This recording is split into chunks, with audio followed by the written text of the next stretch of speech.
अब प्रत्येक समाज में प्रत्येक बुजुर्ग अपने बच्चों को, माता है या पिता, दादा है या दादी जी, वो शिक्षा अच्छी देते हैं, और फिर भी समाज गिर गया। सतर कितना संत जन से भी सत्संग कर रहे हैं, और संतों की कोई कमी नहीं। वर्तमान में तो विशेष बोलबाला है संतों का, और श्रद्धालुओं की कोई कमी नहीं, और समाज गिरता जा रहा है। किसी का कोई असर नहीं, किसी प्रकार की कोई मर्यादा नहीं रही। इसका कारण ये रहा कि उन संतों की शब्द में शक्ति को नहीं, और उनसे उनके असर नहीं हो सकता उन बच्चों के। वो तो श्रद्धालु हैं, परमात्मा के प्यारे हैं, परमात्मा के इच्छुक हैं, चले जाते हैं, थोड़ी बहुत देर सत्संग अच्छा लगता है, सुन भी लेते हैं, लेकिन बाहर आकर के उनके वही कर्म प्रारंभ हो जाते हैं। क्योंकि न तो उनके कोई कर्म प्रारब्ध के कर्म संस्कार समाप्त होते जिस कारण से उनको सुख हो, ताकि वो बुराइयों से बच सकें। पुण्यात्मा, आप जब इस मार्ग से जुड़ जाओगे और सच्चे दिल से आप मोक्ष चाहोगे, आप किसी का बुरा नहीं कर सकते। बुरा करोगे तो आपका डबल होगा, क्योंकि परमात्मा कबीर जी नहीं करेंगे, क्योंकि परमेश्वर ने आपके पाप कर्मों को रोक दिया जो आपको दुखी करेंगे, और वो अभी आपके पाप नाश नहीं करेंगे, क्योंकि वो देखते हैं कि ये कितना चलेगा हमारे साथ, ये काल के पाले में फिर ना चला जा। तो उससे क्या करेंगे, वो आपके पाप कर्मों को रोक देते हैं, और आपको राहत मिलनी प्रारंभ हो जाती है। कुछ दिनों के बाद आप छोड़ जाते हो, या फिर आप बीच में कुछ थोड़ा बहुत हेरा फेरी करने की चेष्टा करते हो, किसी कोई जो मर्यादा हमने बता रखी है उसके विरुद्ध क्रिया कर देते हो, आपको हानि, तुरंत हानि हो जाती है, और फिर आपको समझ में भी आ जाती है कि मैंने ऐसी गलती कर दी, आज मुझे इसलिए हानि हुई, तो दूसरी बार आप वो गलती नहीं करते। और दास ने आपको बताया हुआ है कि जिसका कोई, जैसे हमने मर्यादा आपको बता रखी है, इन मर्यादाओं में रहकर आप भक्ति करो, आपको न्यारे सुख होंगे, और जो मर्यादा तोड़ देगा उसका नामखंड हो जाएगा, और नामखंड हो जाने से आपको परमात्मा की शक्ति मिलना बंद हो जाएगी। जैसे बिजली का कनेक्शन आपने ले रखा है और वो कनेक्शन कट गया, तब पहले तो आपका पंखा भी चला था, ट्यूब भी जग रही थी, और भी आप सब कार्य कर रहे थे, अपना आटा भी पीस रहे थे, जल भी निकाल रहे थे मोटर तक, फिर वो बंद होगी। क्यों होगी? क्योंकि आपका कनेक्शन कट गया। इसी प्रकार से जिसने उपदेश ले लिया और आखिरी सांस तक मर्यादा निभानी पड़ेगी, मर्यादा में रहो, आपका नाम खंड ना हो, तो आपको परमात्मा की शक्ति का लाभ प्रॉपर मिलता रहेगा। तो ऐसे जब आप मर्यादा खंड कर देते हो, आपका कनेक्शन कट जाता है, तो आपको राहत मिलनी बंद हो जाती है, दुख आ जाते हैं। फिर आप आकर के यहां आपको बताया है कि बार बार बकवाद नहीं करें, बार बार जानबूझ कर नाम को नहीं तोड़ना चाहिए, और किसी कारण से, क्योंकि नए नए बच्चे हैं, समाज में जाते हैं, अन्य समाज जो है हमारी मर्यादा के टोटली विरुद्ध काम कर रहा है। एक परिवार में एक सदस्य नाम लिया और 5 सदस्य आन उपासक है।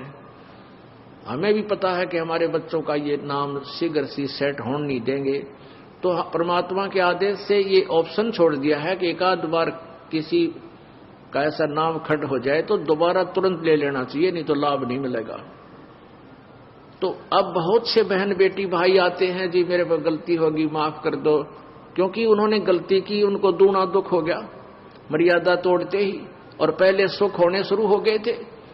कान पकड़ते हैं जी, आगे से कोई कहता जी बीड़ी पी ली मैंने एक दिन और मुझे ऐसी हानि होगी, आगे नहीं पीऊंगा, दोनों कान पकड़ता हूं।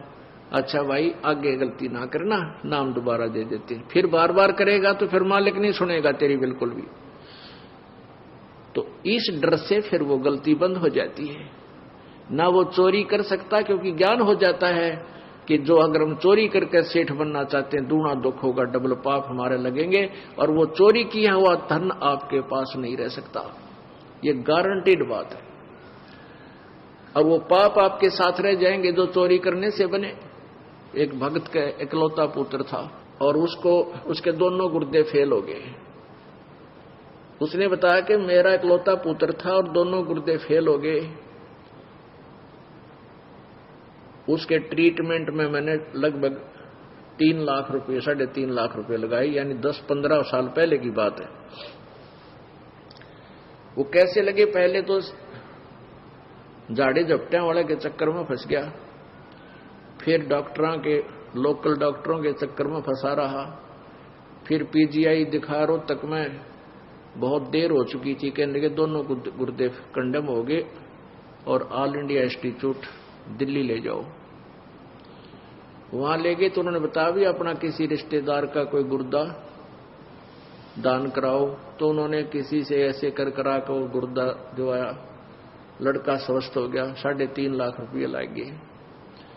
गुर्दे तो ठीक हो गए, एक दिन बस एक्सीडेंट में वो लड़का मारा गया। अब फिर उस भली आत्मा ने फिर अपनी सारी सत्संग सुना, उसका सौभाग्य था कि सत्संग सुनने को मिल गया उसको। फिर वो फूट फूट कर रोया मेरे पास आके, कहने लगा जी आज का जो सत्संग आपने सुनाया, मैंने ऐसे ही सुनाते हैं भी जो पाप करते हैं वो पाप तो उनके बैड अकाउंट में लिखे जाते हैं, और जो धन कमाने के लिए जो उन्होंने हथकंडे अपनाए, वो पैसा इकट्ठा किया, वो पैसा नहीं रहेगा, गारंटीड बात है, क्योंकि आपके भाग्य में नहीं है। और प्रारब्ध से अधिक तुम चेष्टा भी करते हो करके इधर उधर से, तो वो किसी ना किसी से तरीके से आपका खत्म होगा। किसी की भैंस मर जाएगी, किसी के बिजनेस में घाटा आ जाएगा, या कोई और कारण बन जाएगा, कोई बीमारी लग जाएगी, वो पैसे आपके ऐसे जाएंगे और वो पाप सुरक्षित रह जाएंगे आपके, वो धन नहीं रहेगा। धन रहेगा कबीर परमात्मा की भक्ति से, आपके भाग में ना होगा तो भी वो लिख देगा, इसके पास वो पावर है। तो उसने फिर बताया कि आपने सही बताया जी, मेरे साथ ऐसे ऐसे बनी, मैं बहुत निकम्मा आदमी था। पहले ये रिफल आती थी, इन टेप कैसेट चाले थे, सन 1978-77 की बात बताओ था, और उन टेपों में ये कैसेट डाला करते, उसके ऊपर मोहर मारता सोनी की और लाता वहां तोल के 2 रुपया का एक कैसेट पाया करता, 2-2.5 रुपए का, भर के भी सारा कुछ कर लेता था। और मैं सोनी की बना के मोहर लाकर उनको 30-30, 35-35, 25-25 की बेचा करता था। और थोड़े से दिना मेरे पास बहुत पैसा हो गया। फिर मेरा इकलौता पुत्र बीमार हो गया, कमाए होंगे 2 लाख, लाग गए 3.5 लाख। उस समय 2 लाख बहुत मुश्किल से कमाए जाते थे। और बेटा भी ना रहा, जिसको सुखी बनाने के लिए मैं ये पाप किया करता था कि मेरा बेटा सुखी रहेगा, कारों में चलेगा, इसके लिए घना धन जोड़ दूं, वो धन रहा ना वो बेटा रहा। तो पुण्यात्मा, फिर ये परमात्मा की वाणी से आपको डर लगने लग जाएगा, आप पाप नहीं कर सकते। तो ये अब समाज सुधार होगा, क्योंकि जो लाभ आप स्वयं बुरे कर्मों से करना चाहते थे वो पैसा आपके पास नहीं रहेगा। और परमात्मा कबीर जी की भक्ति में इतनी शक्ति है कि आपके प्रारब्ध में नहीं है तो भी लिख देगा, तो भी आपको दे देगा, यदि वो आवश्यक समझेंगे तो। सब्सक्राइब करें हमारा YouTube चैनल और सबसे पहले नए वीडियोस देखने के लिए क्लिक करें नोटिफिकेशन बेल पर।